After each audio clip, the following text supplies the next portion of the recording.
Welcome to Samba Samba. Enjoy the video. You start by preparing the device and getting to the right menu. First, charge and save your work so the device won't shut down mid-change. Then open Settings and search for Accessibility or Developer Options. This shortcut speeds things up. If developer options aren't visible, go to About and tap Build number 7 times.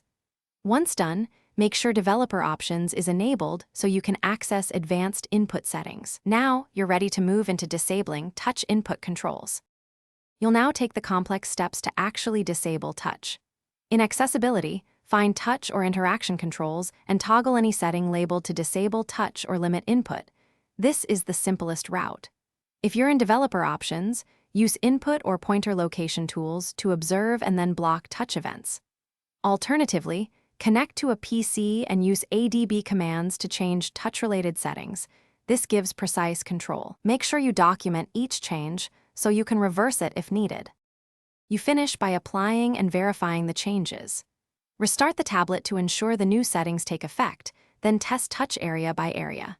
If you need to revert, follow the reverse steps in Accessibility, Developer Options, or run the reverse ADB command.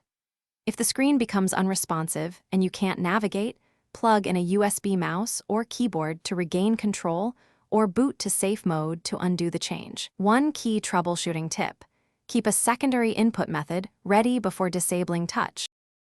Thanks for watching. Consider subscribing if we helped you.